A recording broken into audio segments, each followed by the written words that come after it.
dernier segment de cette émission de ce soir. C'est Laurent qui m'avait proposé ce sujet. Ouais, exactement, les films à concept, ouais. Ouais, alors déjà, qu'est-ce que tu veux dire par film à concept ? Je sais pas, par exemple, un film qui intègre une mécanique qui peut être dans le montage ou dans l'histoire, une mécanique qui est peu courante. Ça peut être technique ou scénaristique, en fait. Ouais, voilà, ouais. Parce que si on se rend compte, est-ce qu'on n'aurait pas dû expliquer ça la semaine dernière ? Parce que si on se rend compte qu'on a tout faux dans la compréhension du dossier de Laurent, est-ce qu'on n'a pas du coup travaillé pour rien, quoi ? Comme ça me fera un aperçu de ce que vous comprenez par concept. Déjà, on aura déjà avancé sur déjà ce que le point-là. dossier est en concept, c'est ça ? Mais est-ce que, Laurent, je t'invite à nous présenter ton film. Ce serait quoi ? Choisir Alors un ou deux, mais en tout cas, j'en ai 80. J'en avais 3 en tête, moi. Moi aussi, j'en ai. Alors, donne-nous le premier que je puisse trouver l'abondance en même temps. Le premier qui m'était venu à l'esprit, c'était Edge of Tomorrow. Ah ouais, excellent, de Doug Liman. Alors, parle-nous un petit peu ce qu'est Edge of Tomorrow, d'ailleurs, pour ceux qui ne l'ont pas vu. Alors, pour ceux qui ne l'ont pas vu, je vais essayer de bien le pitcher.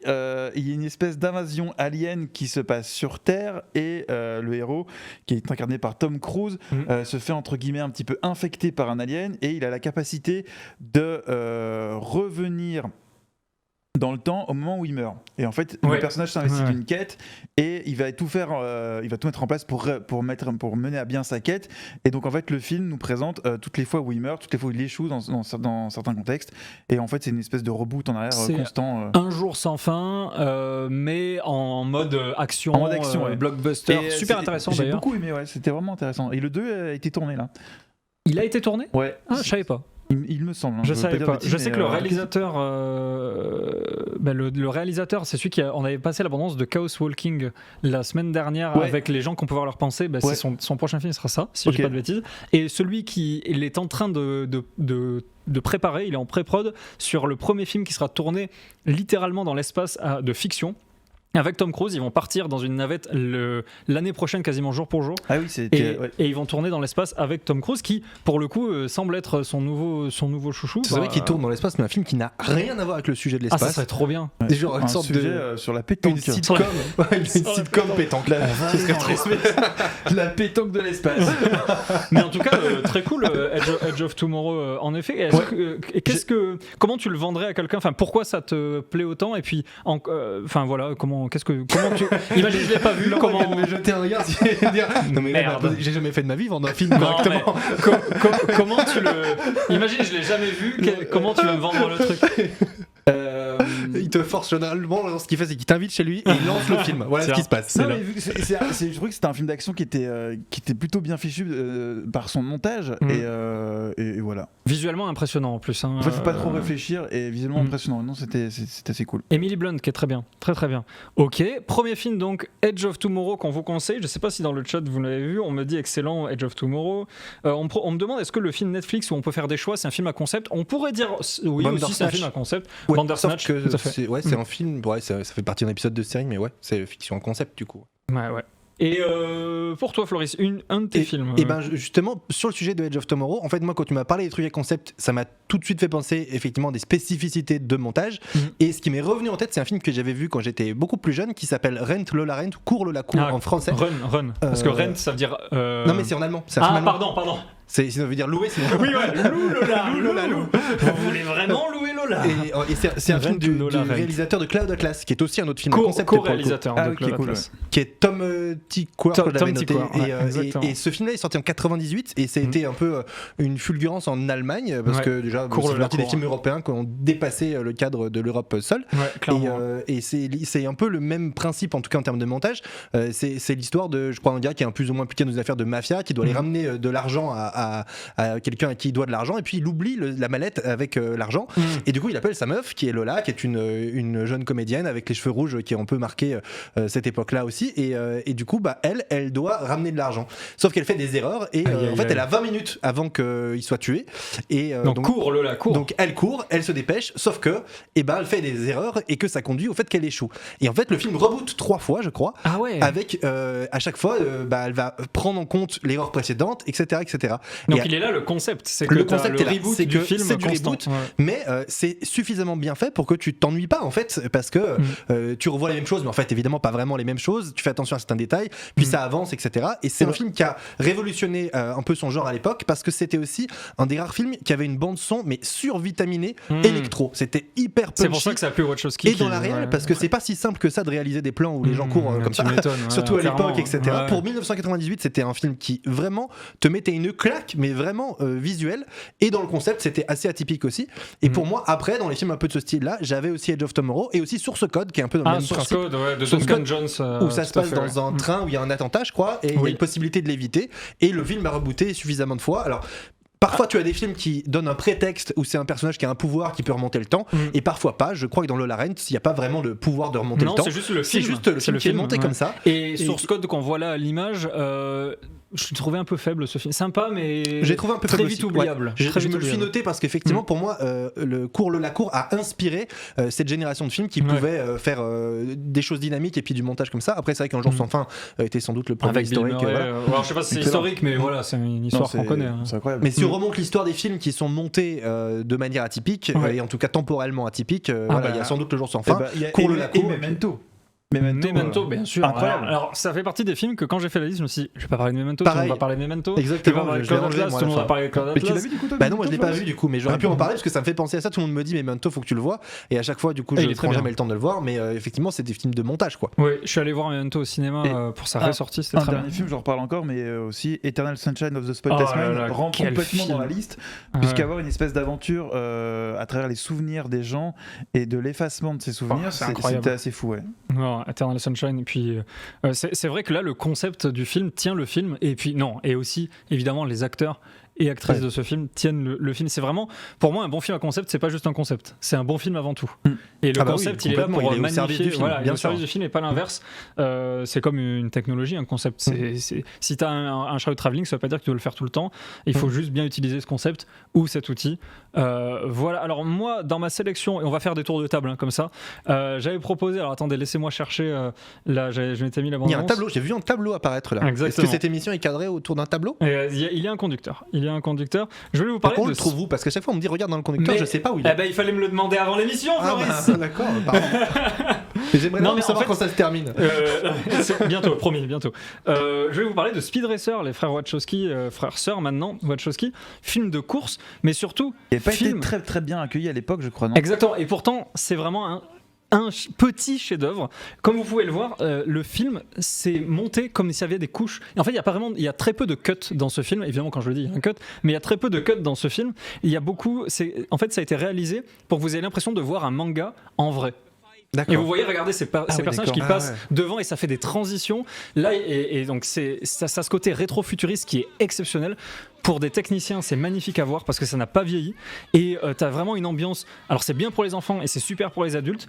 C'est réalisé par les frères Wachowski, donc c'est ceux qui ont fait Matrix. Oui. Les sœurs Wachowski. Les sœurs maintenant Wachowski, tout à fait. Lana et j'oublie l'autre, mais bon, avant c'était les frères, maintenant c'est les sœurs. À un moment c'était le frère et la sœur. Et donc là, vous pouvez voir, c'est un peu saccadé, mais les personnages qui se. Moi, c'est ça qui me plaît dans ce film, c'est que j'ai jamais vu ça et j'ai jamais vu ça après. Ouais. Mais c'est comme tu dis, je trouve qu'il faut que le film que le concept soit au service du film. Ça fait penser en littérature aux bouquins qui sont écrits avec des figures de style, il y a tout un bouquin qui est écrit en palindrome par exemple. Voilà, le concept est génial, mais le livre est nul. Enfin, ça n'a pas de sens. Et des fois, voilà, il y a ça, c'est trop, le concept est trop fort, mais effectivement, qu'est-ce qu'on en retient derrière à part le concept? Et justement, je voulais vous parler de ce plan, par exemple. Moi, ce plan-là que vous allez voir, que je vais lancer, c'est le plan qui m'a le plus impressionné parce que regardez, au début, on ne sait pas trop ce que c'est.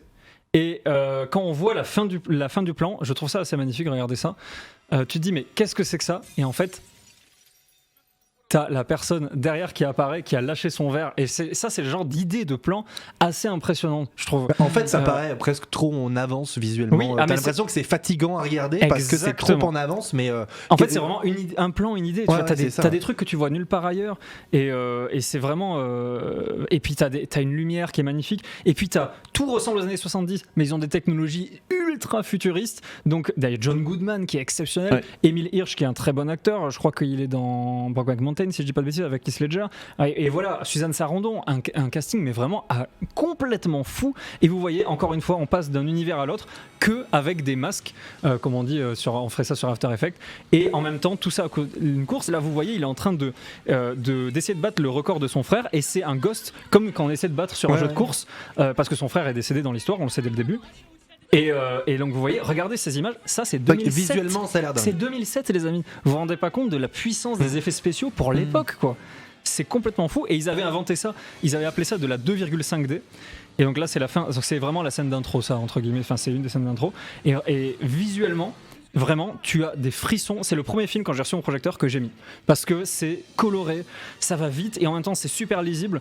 Et rien que l'idée, voilà, de mettre à l'image, on n'avait jamais vu ça, le Ghost dans une course. Christian Ricci aussi magnifique. Et donc voilà, c'est un délice. Un humour un peu lourd, mais il faut pas oublier que c'est fait pour les enfants avant tout, et c'est un humour qui marche très bien auprès d'eux. Les enfants sont des gros lourds, on ne le dit que trop peu. Exactement. Ils sont insupportables.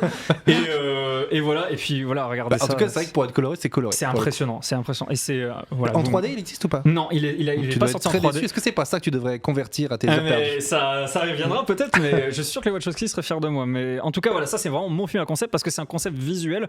Il y a aussi une histoire autour des bokeh, qui parfois, quand ça parle d'amour, les bokeh, donc c'est le flou, la forme du flou d'arrière-plan, ça va prendre une forme de cœur. T'as plein de délires comme ça qui maintenant sont un peu communs, mais à l'époque déjà c'était. Ouais, on a l'impression que c'est complètement une créa en fait, que voilà, tout est un concept. Tout est concept. Le film, pour moi, j'entends film à concept, je pense Speed Racer. On dirait en fait presque un clip, tu vois. Autant un clip musical pourrait être complètement comme ça, et ça surprendrait personne que ce soit aussi barré dans la réalisation pour un clip de musique. Clairement. Pour tout un film y raconter une histoire, peut-être qu'effectivement c'est un peu beaucoup. Et alors je vais vraiment pas vous spoiler la dernière course, je vais vous montrer certains plans qui sont absolument incroyables. C'est dans la dernière course, et vous allez voir tous ces plans qu'il y a, ça va à une vitesse incroyable. Regardez ça, on sent la vitesse. J'ai jamais vu un film où on sent autant la vitesse. Parce que t'as pas vu la cour. Non, j'ai pas vu la cour, mais regardez ça. Sans déconner, regardez ce genre de truc. Il arrive, il passe, boum, on passe dans la course, on est dedans. Ensuite, boum, on a lui. C'est vrai que c'est fluide, les transitions. T'as vu ça? Et regarde, c'est trop beau. En fait, ils ont eu aucune limite. Ils se sont dit, on va tout faire. Tout ce qu'on a envie de faire, on va le faire. Donc regardez, il y a des trucs, mais c'est du manga. Et même avant, alors il y a un plan que je trouve magnifique. Ce serait hyper intéressant de voir comment il travaille, le réalisateur, avec le gars qui supervise les effets spéciaux. Oui. Je pense qu'ils ont tous la même drogue.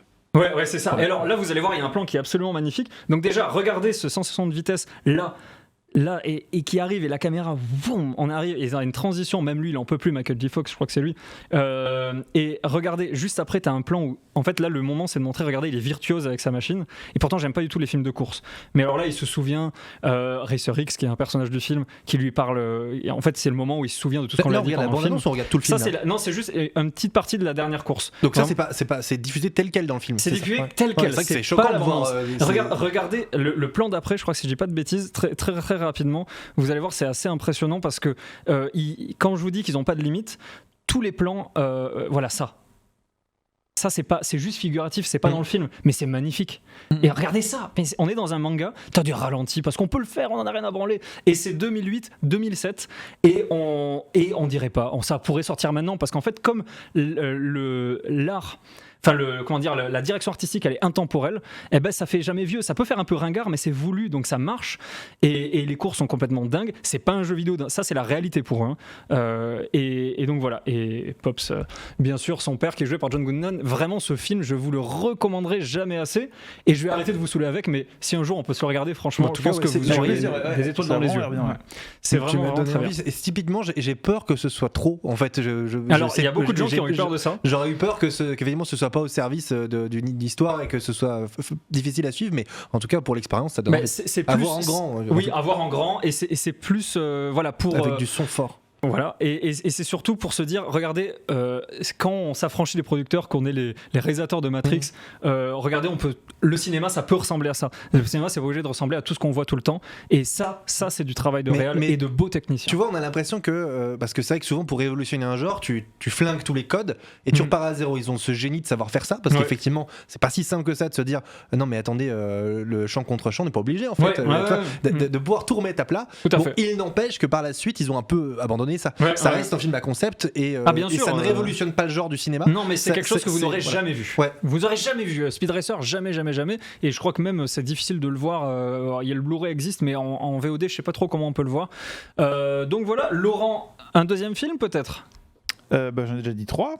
Un quatrième film peut-être tu peux m'aider parce que du coup le jeu vidéo ça m'a fait penser à un truc que j'avais pas dans ma liste. C'est pas un jeu vidéo. Non mais l'univers jeu vidéo. Ready Player One ? Non, pas Ready Player One, mais un autre film qui est une comédie où c'est un gars qui doit, c'est comme dans l'univers jeu vidéo et il a des boss à tuer, etc. Et genre ils sont sur une piste de danse, ça devient un jeu, ça devient.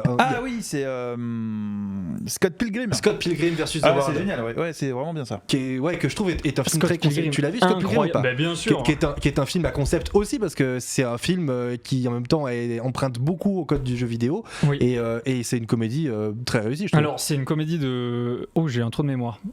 Punaise, j'ai oublié. J'avais déjà plus le nom, moi, alors du coup le réel je l'ai pas du tout non plus. Merde, j'ai plus. Edgar Wright, voilà, putain, Edgar Wright, super comédie de Edgar Wright. Et surtout, pareil, c'est vrai, il y a un certain concept. C'est chouette, ça, comme c'est déjà, et puis un peu du dual screen et tout comme ça, c'est cool, moi je trouve. On n'a pas l'habitude de voir deux images côte à côte. Un peu, mais je veux dire, non, tout à fait, on a l'impression qu'à chaque fois qu'il y a une trouvaille créative, elle est au service du film et de la blague que ça cherche à raconter. Et je trouve que ça marche bien en tant que comédie. Et surtout, Edgar Wright, c'est la comédie par le montage. C'est parce qu'il y a un cut à ce moment que c'est drôle. Souvent. Pour moi, ce film est une leçon Regardez de montage. cette scène-là. Il dit non, mais il est pas là. Je sais plus quoi. Non, c'est cette scène-là ou pas ? Parce qu'il y a un moment où c'est super drôle, mais peut-être c'est pas là parce que c'est la bande-annonce.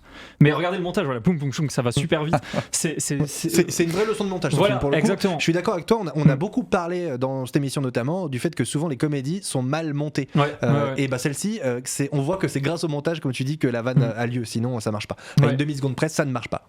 Oui, tout à fait. Et c'est vrai, c'est une masterclass. Et comme tous les films d'Edgar Wright, vraiment des masterclass. Baby Driver, les amis. Regardez Baby Driver, quel film, ça aussi, j'aurais pu le mettre dans ma liste des concepts. Très bien, très bien et magnifique à voir, et ça marche toujours autant, et ça doit être dans les années 2007 aussi, 2006 ce film là, c'est pas vieux, et voilà, t'as des incrustations en tracking sur l'image, c'est super beau, et ça raconte une histoire qui est intéressante, un peu jeu vidéo ludique dans la construction, mais tellement sympa, et t'as envie de voir. Voilà, juste l'histoire, c'est un garçon qui veut sortir avec une fille, et pour pouvoir sortir avec cette fille, il doit battre ses 7 ex démoniaques. Et donc à chaque fois c'est complètement décalé, il faut accepter qu'on n'est pas dans la réalité, et comme Speed Racer ça a fait un flop, ça marche très bien là, ça a fait un flop. Il y a un flop monumental. C'est un des plus gros gadins de l'histoire du cinéma. Enfin, peut-être pas à ce point-là, mais de la filmographie de Edgar Wright, c'est le plus gros gadin de tous les temps parce que personne. Je trouve vraiment bon. Oui, bien sûr. Mais est-ce que, comme beaucoup tu vois, dans la liste des films à concept, j'avais Fight Club aussi, par exemple. De Fincher, parce que je trouve que Fight Club, c'est un exemple de film qui a pas marché au départ. Oui, exactement. Et qui maintenant est devenu culte. Et pour moi, Fight Club, c'est un des rares films qui est tourné.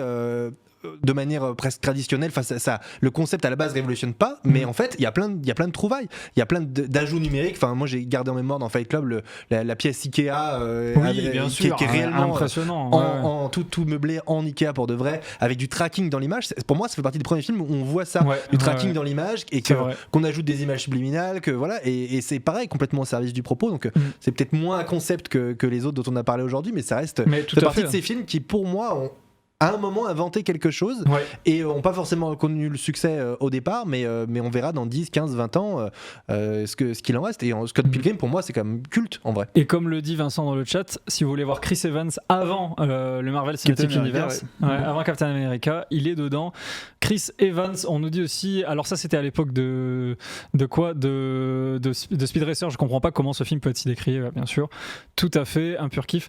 Voilà, est-ce qu'on a d'autres films à proposer ici ? Moi j'avais, mais rapidement, alors après des trucs connus aussi, mais enfin j'avais essayé de catégoriser un peu ce qui pouvait être un concept, et pour moi on a parlé de montage, mais aussi un concept de temporalité. Pour moi Speed est un film à concept, typiquement. Speed, bien sûr, qui a après aurait inspiré aussi des séries comme 24 de filmer en temps réel ce qui se passe, en tout cas avec l'illusion du temps réel. Speed avec Keanu Reeves, le concept c'est un bus va exploser s'il descend en dessous d'une certaine limite de vitesse. C'est ça. Voilà, Speed. Et Speed 2, c'est avec un bateau, ça n'a aucun sens. Ouais, ça n'a aucun sens non plus, mais avec Sandra Bullock toujours. Voilà. Et puis après, sinon, j'avais une petite série de films qui pour moi font partie des concepts. C'est le plan séquence. Birdman, qui est pour moi un bon film. Birdman, incroyable, un de mes films préférés, bien sûr. Birdman, superbe. Qui se regarde vraiment bien. Et 1917 plus récemment. De Mendes. 1917. Moi, j'avais un petit film à vous proposer aussi. Alors, j'en ai fait plusieurs. Alors, c'est quoi ça? Attends, excusez-moi, je me souviens plus ce que j'ai mis. Oui, très rapidement. Bienvenue à Marwen. Je fais beaucoup de E dans cette phrase parce que je cherche mes mots. Ça avait l'air bien, ça, ouais. C'est de Robert Zemeckis, sorti l'année dernière, et c'est l'histoire d'un personnage qui a eu. Et c'est une histoire vraie en plus, une incroyable histoire vraie, comme le dit la bande-annonce. Ce personnage qui est joué par Steve Carell a eu des grosses embrouilles pendant la guerre et pendant une certaine partie de sa vie, ce qui fait que maintenant il est un petit peu handicapé et il a peur des gens et c'est compliqué pour lui de vivre, et il se réfugie dans son travail de photographe et il crée des miniatures et il crée un petit monde à lui. Et c'est bien, ça le sort de ses rôles un peu plus potages de d'habitude. Exactement, ultra touchant Steve Carell dans Welcome to Marwen. Steve Carell, c'est là où c'est un grand acteur de comédie, c'est parce que c'est un mec qui est touchant. C'est ça, oui, tout à fait. C'est un des gars qu'on a un potentiel émotionnel de malade. Cette fameuse limite très ténue entre la comédie et le drame. Et donc voilà, on peut voir, le réalisateur de Forrest Gump, on peut voir surtout qu'il a utilisé il adore la technologie, le réalisateur de Forrest Gump, Robert Zemeckis, et il s'est servi de ça pour, à travers le petit monde qu'il a créé, créer vraiment des séquences en motion capture ultra bizarres parce que l'aspect est volontairement fake. Et ça crée des scènes, en tout cas tu as deux univers. Parce qu'en fait je pense que s'il le fait pas, on pense que c'est vrai. On n'arrive pas à faire le parallèle entre ce qui est petit et ce qui est grand, donc s'il le fait trop réaliste. Oui, bien sûr, tout à fait. Et là on voit bien que c'est des poupées qu'il a créées, et quand il a des traumas, on voit comment ça se traduit dans son monde à lui, comment il le voit avec ses propres yeux, et puis vous pouvez chercher, c'est vraiment une vraie histoire. Ouais, ça a l'air hyper intéressant. C'est super cool, ce film a fait un flop aussi. Peut-être que quasiment tous les films à concept font un flop au final. C'est très possible, parce que souvent en fait... ça sert un propos qu'il faut avoir envie de comprendre. C'est pas grand public, donc c'est souvent plus compliqué. Il y a beaucoup de gens qui vont au cinéma pour se divertir en fait. Oui. Et il y a aussi un gros public familial aussi du cinéma. Donc forcément, film à concept, tu te prives d'un public familial parce que tu sais que tous les enfants seront pas capables de comprendre. Créer quelque chose d'original, c'est se priver de tous les gens qui n'ont pas envie de voir l'originalité, qui ont envie d'une promesse. Souvent, tu achètes une promesse. Quand tu fais quelque chose qui n'a pas été fait, tu peux pas vendre une promesse. Donc tu vends un risque. Et c'est plus difficile. Exactement. Et la seule promesse avec ce genre de film, c'est regardez, c'est le réalisateur de Forrest Gump. Sauf qu'il a fait plein d'autres trucs qui n'ont pas trop marché. Et il peut, pour l'instant, malheureusement, quasiment que se raccrocher à Forrest Gump dans la tête du grand public. Il n'y a que ça. Donc, est-ce que c'est. Enfin, là, on a vu Sacrée Sorcière. Enfin, on l'a pas vu, mais ça a fait un sacré four aux États-Unis. C'est pas encore sorti en France.